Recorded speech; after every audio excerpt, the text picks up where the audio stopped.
आइए आज की आराधना हम प्रार्थना के साथ शुरू करें। अनुग्रहमय जीवित सामर्थ्य प्रभु, आपका हम धन्यवाद करते हैं क्योंकि प्रभु आपने एक बार फिर से इस विश्राम दिन के अंदर हम सबों को एकत्रित किया है।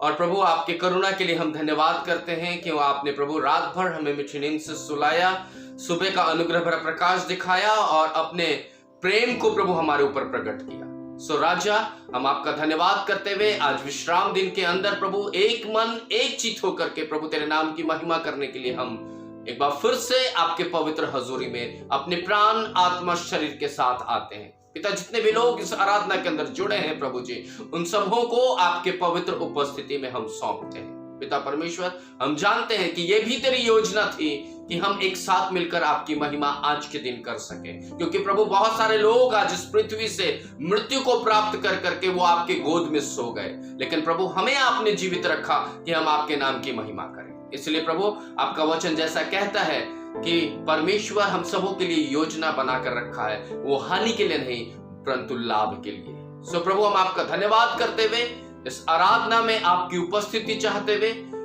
विशेष करके मेरे साथ हो प्रभु, जो बोलना है, जो आपको अपने लोगों को बताना है, वो मेरे द्वारा हो करके प्रभु आप बताएं। मुझे आशीषित करें, मुझे शुद्ध करें, पवित्र करें, ताकि आपके नाम की महिमा को प्रभु हम आदर के साथ, पवित्रता के साथ करने पाए। यीशु मसीह के नाम से इस विनती को मांगते हैं, दया से सुने और स्वर्गराज में ग्रहण करें। आमीन।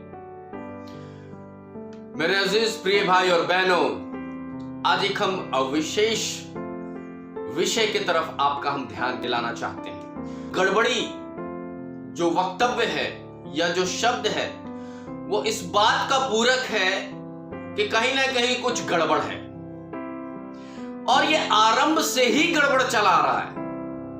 और आज हम इसी के ऊपर आपका ध्यान केंद्रित करना चाहते हैं। गड़बड़ी। और इस विषय के लिए मैंने पूर्व में ही आपको ये बातें कही थी कि मैं आपको बताऊंगा, और आज प्रभु ने मुझे ये बोझ दिया कि मैं इस गड़बड़ी के ऊपर आपका ध्यान केंद्रित करूं। सो आइए हम परमेश्वर के वचन को ऐसे समझने का प्रयत्न करेंगे। अगर आप यूं देख लीजिए कि स्वर्ग की उपस्थिति में लूसीफर बहुत अच्छा, उत्तम और सुंदर स्वर्गदूत था, और इस लूसीफर के मन के अंदर जब परमेश्वर के बराबर होने की भावना आई तो उसने उस स्वर्ग में गड़बड़ी मचा दी, और उस गड़बड़ी का परिणाम परमेश्वर ने अपनी पवित्रता से या उस उपस्थिति से लूसीफर और उसकी सेना को हटा दिया। तो उसने क्या किया? उसने परमेश्वर के हाथ से रचे गए इंसान को अपने एजेंट के रूप में चुना, उसे बरगलाया और परमेश्वर के विरुद्ध कर दिया। और तब से लेकर के अब तक इंसान मानो कि एक मल्टीनेशनल कंपनी जिस प्रकार से अपॉइंट करती है लोगों को एक ऊंचे पोस्ट पर, फिर उससे नीचे, फिर उससे नीचे, फिर उससे नीचे, और फिर चतुर्थ वर्ग कर्मचारी जो साफ सफाई करते हैं, पियून का काम करते हैं, फाइल को इधर उधर करते हैं। इस प्रकार से शैतान ने अपना एक साम्राज्य स्थापित किया, एक मल्टीनेशनल कंपनी की तरह। अब वो बिल्कुल आराम से बैठा है क्योंकि वो उस कंपनी का मालिक है, और काम करने वाले हम और आप जैसे लोग हैं, जिसको कि ये जिम्मेवारी दे दी गई है कि हाँ भाई, अब परमेश्वर के विरुद्ध तुम गड़बड़ी फैलाओ। समझ रहे हैं मेरी बात? अब तुम गड़बड़ी फैलाओ। तो जिस शैतान ने परमेश्वर की बनाई हुई रचना को बिगाड़ दिया, अर्थात उस इंसान को जो परमेश्वर ने अपनी समानता और अपनी स्वरूपता में बनाया था, उसको पहले उसने गड़बड़ी कर करके उसे बिल्कुल बेकार कर दिया। लेकिन फिर भी मनुष्य जो है वो इस प्रयास में लगा रहा कि वो परमेश्वर के नजदीक आए, क्योंकि उसके मन में कहीं ना कहीं एक कोने में ये भाव था कि उस पवित्रता को हमने खो दिया, परमेश्वर से विमुख हो गए, और इसी कारण से हमारे जीवन के अंदर परेशानियां आई हैं। और इसी वजह से वो लोग भेंट चढ़ाने लगे, ऑफरिंग करने लगे, दान देने लगे, और इसका उत्पत्ति के अंदर कई बार वर्णन किया गया है।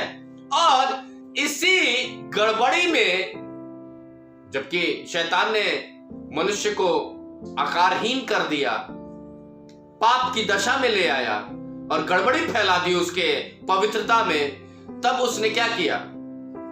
धीरे धीरे धीरे धीरे मनुष्य के ऊपर अपना साम्राज्य कायम करना शुरू किया। उसने द्वेष लाया दो भाइयों के बीच में, और इसी द्वेष के कारण कैन ने हाबिल की हत्या कर दी। फिर वो श्रापित हो गया। धीरे धीरे जो गड़बड़ियां हैं वो पृथ्वी पर बढ़ने लगी। परमेश्वर ने आशीष दिया था कि फूलो फलो और पृथ्वी पर भर जाओ, लेकिन ये इंसान गड़बड़ी करने में कभी पीछे नहीं हटा और गड़बड़ी करते रहा और करने के लिए प्रेरित होता रहा। अगर आप उत्पत्ति की किताब उसके 11वें अध्याय और उसके 7वें पद को पढ़ेंगे तो वहां पर स्पष्ट इस बात का वर्णन है। उत्पत्ति की किताब उसका 11वां अध्याय और उसका पहले पद से हम पढ़ेंगे। उत्पत्ति की किताब उसका 11वां अध्याय और उसके पहले पद से हम पढ़ेंगे। सारी पृथ्वी की एक ही भाषा तथा एक ही बोली थी। और ऐसा हुआ कि वे पूरब की ओर वो एक दिशा में अर्थात पूरब दिशा में की ओर यात्रा करते करते शिनार देश में वो एक जगह इकट्ठा हो गए। शिनार देश के अंदर इकट्ठा हो गए। उन्होंने आपस में कहा और उन्होंने विचार विमर्श करना शुरू किया। आओ हम ईंटें बनाए, आग में उन्हें अच्छी तरह और उन्हें आग में पकाए, और उन्होंने पत्थर के स्थान में ईंटों का और चूने के स्थान पर मिट्टी के गारे का प्रयोग किया। ईंटें और मिट्टी के गारे का प्रयोग कर करके और कहा आओ हम अपने लिए एक नगर और एक गगनचुंबी मीनार बनाए, एक अपार्टमेंट बनाए। परमेश्वर को ये मंजूर नहीं था मेरे अजीजों, लेकिन मनुष्य ने गड़बड़ियां करना शुरू की। परमेश्वर ने आशीष दी कि पृथ्वी पर भर जाओ, फैल जाओ, बस जाओ और आशीषित हो, लेकिन यहाँ पहला अपार्टमेंट बनाने की बात की जा रही है। परमेश्वर देखिए, परमेश्वर अपने वचन से बड़ा ही एक उम्दा हिदायत देता है। इसको समझने का प्रयत्न करना चाहिए। परमेश्वर इस अपार्टमेंट के विरुद्ध था। आज हम देखते हैं आज परिस्थितियां क्या है क्या नहीं है ये आपके सामने है, लेकिन लोग आज क्या कर रहे हैं? आज लोग अपार्टमेंट में रह रहे हैं। परमेश्वर की इस प्रतिज्ञा को या परमेश्वर की इस आशीष को वो अपने जीवन से दूर भगा रहे हैं। परमेश्वर ने कहा फूलो फल और पृथ्वी पर भर जाओ, लेकिन इंसान उस समय भी यही सोच रहा था, एक अपार्टमेंट गगनचुंबी एक अपार्टमेंट बनाए, एक नगर बनाए जहां सब कोई रहे एक साथ। तो परमेश्वर की आज्ञा के विरुद्ध उन्होंने काम करना शुरू कर दिया और यहाँ गड़बड़ी हो गई। गड़बड़ी क्या हो गई कि उनके मन में ये बात आई कि हम एक गगनचुंबी अपार्टमेंट बना ले, एक गगनचुंबी मीनार बना ले जहां हम सब कोई रह सकें। क्या परमेश्वर को ये भाता है? क्या परमेश्वर को ये भाया? आज भी परमेश्वर को ये नहीं भाता है, क्योंकि हमने गड़बड़ी इतनी फैला दी है कि हमको परमेश्वर के उस बात से हम अनभिज्ञ हैं। हम उस बात से अनभिज्ञ हैं, क्योंकि परमेश्वर ने कहा फूलो फल और पृथ्वी पर भर जाओ। आज विडंबना ये है, परिस्थिति ये है, जो भी अवस्था है, हम अपार्टमेंट में रहते हैं। लेकिन परमेश्वर इस अपार्टमेंट के विरुद्ध एक काम किया। क्या काम किया? अगर आप 7वें पद को पढ़ें तो वहां इस बात का वर्णन है। उत्पत्ति 11 का 7वां पद। आओ हम उतर करके उनकी भाषा में गड़बड़ी डाल दे कि वे एक दूसरे की बोली कि वो एक दूसरे की बात को ना समझे, या अपार्टमेंट जो है वो ना बनने पाए। परमेश्वर ने पहली बार गड़बड़ी की, लेकिन भले के लिए गड़बड़ी की। लेकिन इंसान जो है शैतान के वश में आकर के परमेश्वर के विरुद्ध में ही गड़बड़ी कर रहा है, और उस समय से लेकर आज तक गड़बड़ी ही गड़बड़ी कर रहा है, जिसका नतीजा आज भी हम झेल रहे हैं। और हम सोचते हैं कि हम तो गड़बड़ी फैलाने वाले नहीं, बल्कि इजाद करने वाले। साइंटिस्ट क्या सोचते हैं? हम इजाद करने वाले, लेकिन आज भी गड़बड़ियां कर रहे हैं और हम भी गड़बड़ियां कर रहे हैं। साइंटिस्ट तो खैर अलग बात है, हम जो कि अपने अपने तरीके से ज्ञान रखने वाले लोग हैं, हम भी गड़बड़ियां फैला रहे हैं परमेश्वर के विरुद्ध। अब क्या होता है? पहला कुरिन्थियों उसका 14 अध्याय उसका 33 पद स्पष्ट कहता है कि परमेश्वर गड़बड़ी का नहीं, गड़बड़ी का नहीं, परंतु शांति का परमेश्वर। परंतु शांति का परमेश्वर। एक बार उसने गड़बड़ की, इसलिए गड़बड़ किया क्योंकि वो देख रहा था कि मेरी आशीष जो मैंने मनुष्य के ऊपर ठहराई थी कि फूलों फलों और पृथ्वी पर भर जाओ, वो एक जगह एक अपार्टमेंट में रहने के लिए तैयार हो रहे हैं। और परमेश्वर ने उनको गड़बड़ी में, भाषा की गड़बड़ी कर करके उन्हें तितर बितर कर दिया। हालेलुया। परमेश्वर अपनी योजना में कभी विफल नहीं होगा, ये दावा मैं करता हूं, क्योंकि वचन उठा करके देख लीजिए, परमेश्वर ने सृष्टि के आरंभ से और आज तक उसकी कोई भी योजना असफल नहीं हुई है, बल्कि सारी बातें एक एक कर करके पूरी हो रही हैं। और वचन भी कहता है उसका एक एक कौमा और एक एक पाई पूरा हुए बिना नहीं रहेगा। और निश्चित जान लीजिए कि परमेश्वर ने जो पवित्र शास्त्र में जो बातें कही हैं वो बिना पूरा हुआ नहीं रहेगा। इसलिए सचेत हो जाइए, गड़बड़ी फैलाने वाले मत बनिए और गड़बड़ी की अवस्था में अपने आप को मत लाइए। अब आगे क्या होता है, अब हम कुछ वचन से बातें करते हुए आपको मैं बताने का प्रेरणा देना चाहता हूं या प्रेरित करना चाहता हूं कि आप अपने जीवन के अंदर इस बात के लिए सचेत हो जाएं कि हमें गड़बड़ी की आत्मा नहीं दी गई है या हमें गड़बड़ी फैलाने के लिए शैतान को मौका नहीं देना है, बल्कि हमको परमेश्वर की योजना जो उसने हमारे लिए रखी है उसको पूरा करने के लिए हम अपना योगदान दे सके। Hallelujah, hallelujah, hallelujah. अब हम आगे बढ़ते हैं। क्या लिखता है परमेश्वर का वचन, पहला यूहन्ना की किताब उसका 3रा अध्याय और उसके 4था पद में। पहला यूहन्ना उसका 3रा अध्याय और उसका 4था पद। प्रत्येक जो पाप करता है वो व्यवस्था का उल्लंघन करता है, यानी कि परमेश्वर के द्वारा नियम ठहराए गए, परमेश्वर के द्वारा जो योजना बनाई गई है, परमेश्वर के द्वारा जो हमारे लिए उसने एक आकार और प्रकार दिया है, परमेश्वर ने जो हमारे लिए एक साम्राज्य तैयार किया, पवित्रता का उपस्थिति का साम्राज्य तैयार किया है, हम उसको पाप के कारण यानी गड़बड़ी फैला कर करके उस व्यवस्था को नकार देते हैं। आगे क्या लिखा है, क्योंकि पाप तो व्यवस्था का उल्लंघन है। व्यवस्था का उल्लंघन स्पष्ट कहा जा रहा है कि हम पाप की दशा में गड़बड़ी फैला करके परमेश्वर की व्यवस्था, परमेश्वर की योजना, परमेश्वर की इच्छा, परमेश्वर के मकसद को हम नकार देते हैं।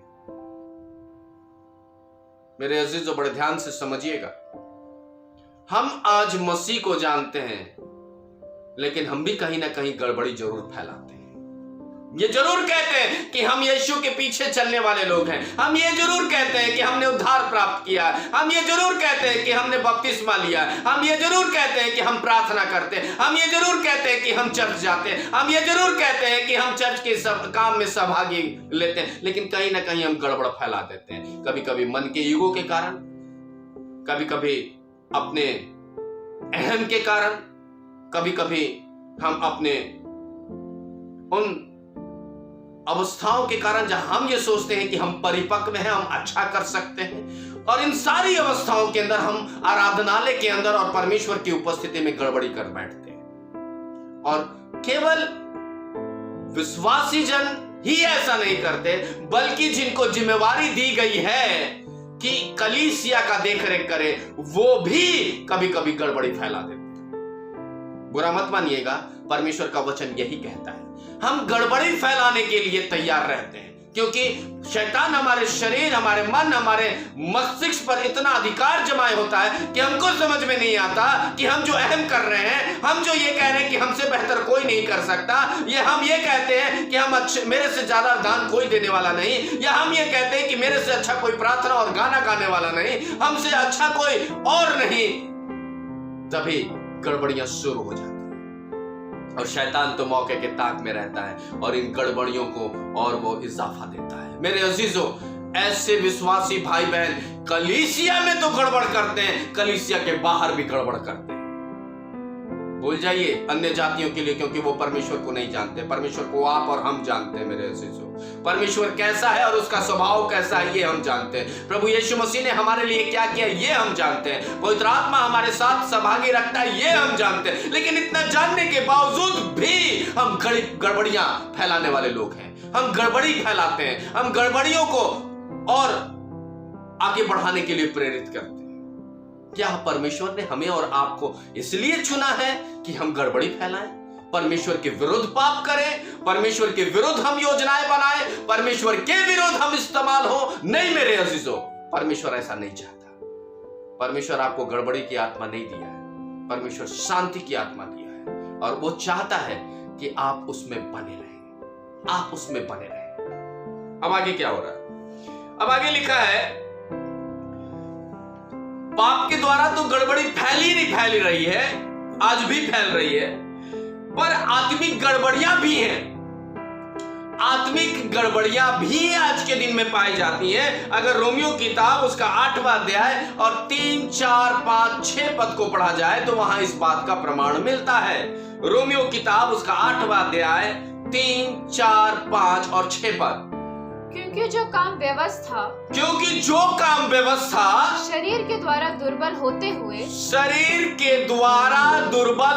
हुए भी, ये वही है जिसका वर्णन पहला यूहन्ना उसका 3रा अध्याय उसके 4थे पद में कहा गया कि पाप के कारण हम व्यवस्था का उल्लंघन करते हैं। वही व्यवस्था यहाँ फिर से दोहराई गई है। फिर से पढ़ा जाए, क्योंकि जो काम व्यवस्था शरीर के द्वारा दुर्बल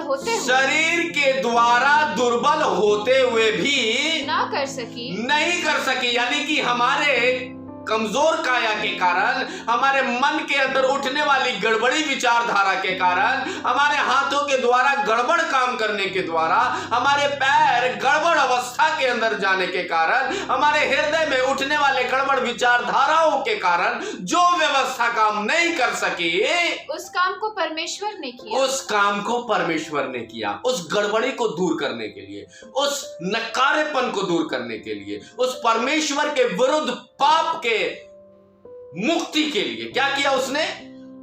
अर्थात अपने पुत्र को पाप में शरीर की समानता, ऐसा शरीर प्रदान किया जो कि जैसा कि हम दुख और सुख का अनुभव करते हैं, वैसा ही शरीर परमेश्वर ने अपने इकलौते पुत्र को दे दिया, तथा पाप के लिए बलिदान होने, ताकि वो इस बात के लिए, अर्थात परमेश्वर के उत्तरदायित्व के लिए, परमेश्वर की इच्छा के लिए, परमेश्वर की योजना के लिए कि मनुष्य ने गड़बड़ी फैला करके पाप का विस्तार किया है, उस पाप से मुक्ति के लिए उसने प्रभु यीशु मसीह को बलिदान होने के लिए भेज दिया। समझ रहे हैं बात? उस परमेश्वर की योजना कितनी महान है, वो कितना प्यार करता है आपसे, हमसे, कि वो उस गड़बड़ी की आत्मा को या पाप रूपी आत्मा को जो हम में वास करता है, जो हम मान लो एजेंट बन गए हैं शैतान के, कि हम गड़बड़ी करेंगे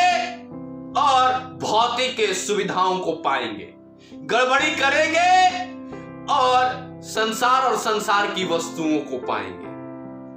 उस गड़बड़ी की आत्मा को जो अशुद्ध हो चुकी थी, प्रभु यीशु मसीह के बलिदान के द्वारा उसने चाहा कि वो दूर हो जाए। आगे क्या लिख रहा है? जिससे कि व्यवस्था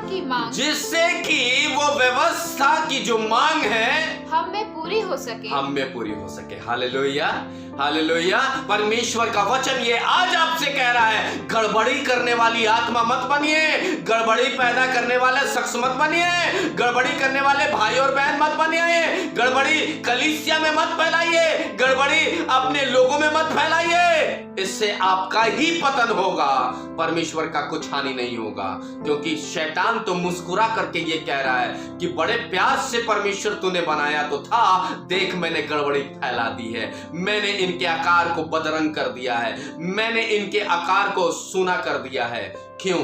क्योंकि परमेश्वर ने हमसे प्यार किया और शैतान ने हमसे दुश्मनी की। शैतान ने हमारे अस्तित्व से दुश्मनी की। उसने कहा मैं जब अपवित्र हूं तो परमेश्वर के हाथों के द्वारा बनाए गए लोग कैसे पवित्र रहेंगे, इसलिए उसने सब गड़बड़ कर दिया, उठा पटक कर दिया। तब आगे क्या लिखा है? जो शरीर के अनुसार नहीं परंतु आत्मा के अनुसार चलता है। कौन? जो प्रभु यीशु मसीह के बलिदान के द्वारा गड़बड़ी की आत्मा को नकार दिया, फेंक दिया लिया अपने जीवन से, शैतान को कहा कि अब ले अपनी भाई ये मटकी और ये ले अपनी पोटली, अब इससे मेरा कोई वास्ता नहीं, मेरा वास्ता मेरा परमेश्वर से। हालेलुया। अब मेरा वास्ता मेरे खुदा से है, अब मेरा वास्ता उस उद्धारकर्ता से है, अब मेरा वास्ता उस अजीज परमेश्वर से है, जो कि पिता भी है, जो कि माँ भी है, जो मित्र भी है, जो बंधु भी है। Hallelujah, hallelujah. मेरे अजीजों, आज परमेश्वर आपको गड़बड़ी के लिए नहीं चुना है, बल्कि आपको अपने पवित्र बेटा और बेटी होने के लिए चुना है। त्याग दीजिए इस गड़बड़ी की आत्मा को, भगा दीजिए अपने पास से और कहिए कि शैतान का सामना मैं करूंगा और शैतान जरूर भागेगा। हालेलुया। अब अय्यूब की किताब में एक बड़ा अनोखा बात कहा गया है। अय्यूब की किताब उसका 11वां अध्याय और उसके 12वां पद में बड़ा अजीब बात कहा गया है। जंगली गधी से मनुष्य पैदा हो सकता है। देखिए आज जो है ना, विज्ञान जो है रिसर्च कर रहा है, पता नहीं क्या क्या रिसर्च कर रहा है, क्या क्या वो बना देगा कोई नहीं जानता है।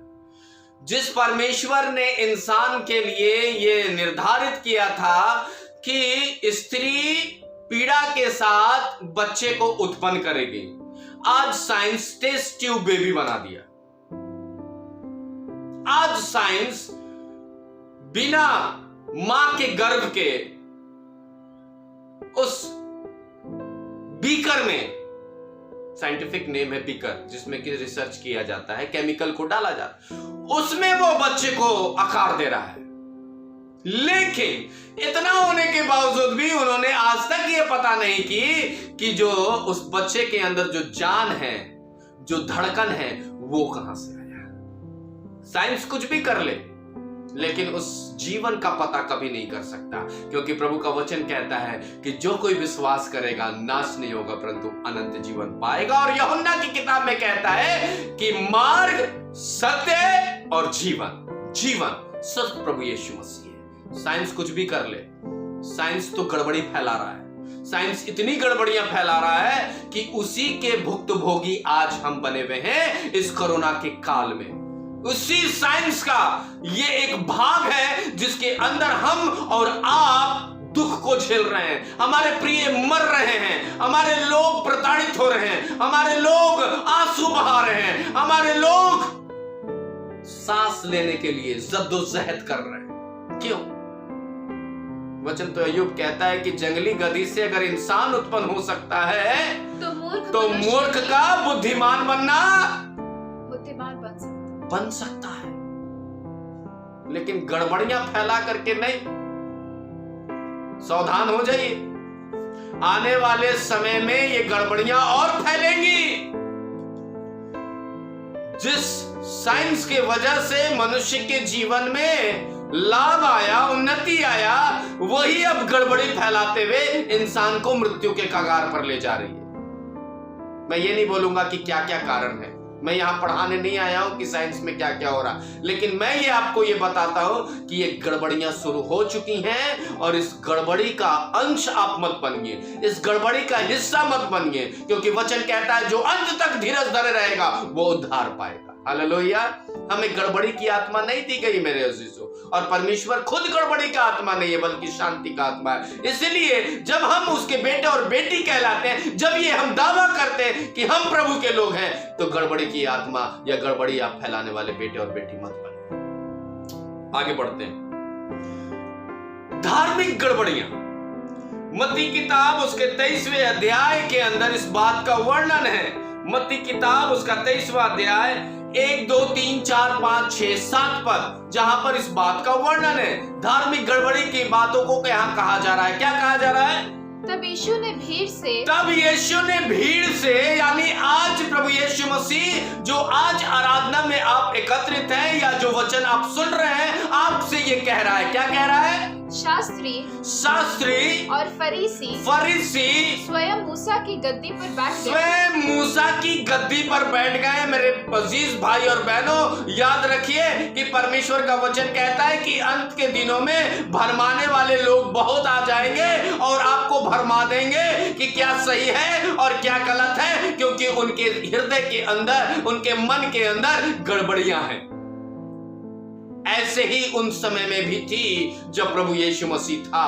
और उसने इस बात को स्पष्ट किया कि सदूकी और फरीसी मूसा के उस गद्दी पर अधिकार कर लिए हैं।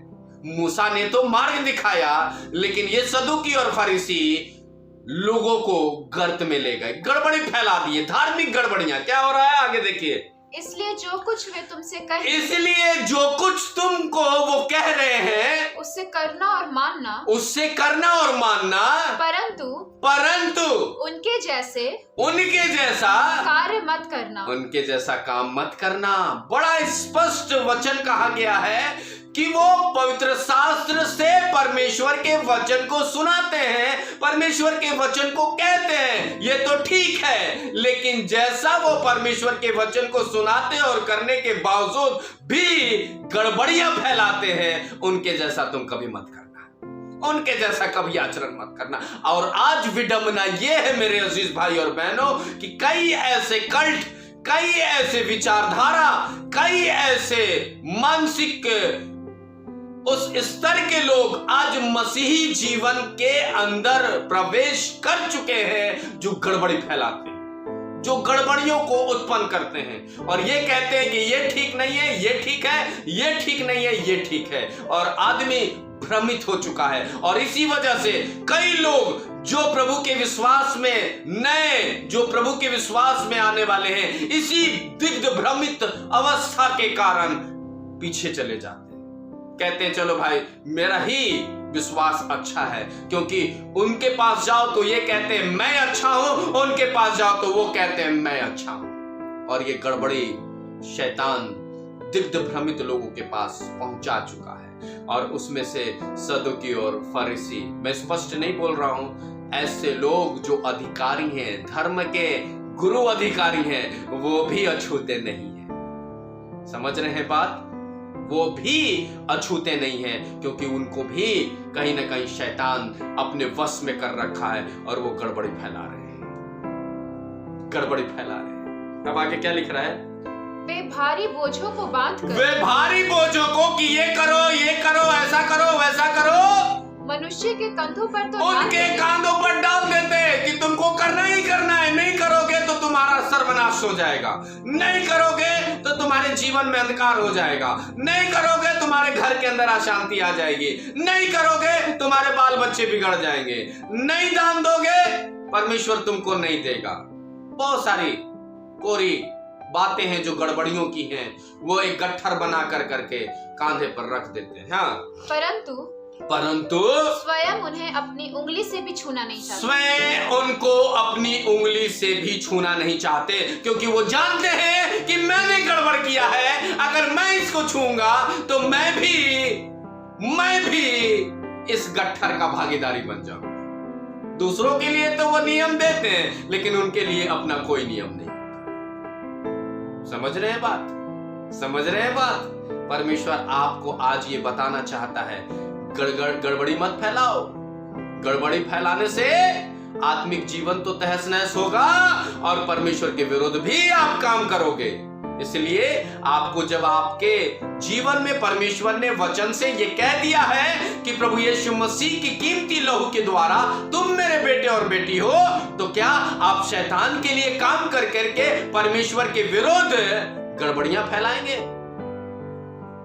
उड़ाऊ पुत्र बन जाइए, लेकिन उड़ाऊ पुत्र भी वापस आएगा, क्योंकि वो परमेश्वर आज भी ड्योढ़ी पर अपने उस बेटे का इंतजार कर रहा है, उस बेटी का इंतजार कर रहा है कि कब इस गड़बड़ी की आत्मा को वो जांच कर करके अपने जीवन से अलग करके रिपेंट कर करके मेरी तरफ लौटेगा और वो बाहें फैला कर कहेगा मेरा बेटा खो गया था, मुझे मिल गया, जो मर गया था वो जी उठा। Hallelujah, hallelujah. अब आगे देखते हैं दूसरा तीमुथियुस उसका 3 अध्याय उसका 4 पद क्या कहता है। दूसरा तीमुथियुस 3 अध्याय उसका 4 पद 5वां पद।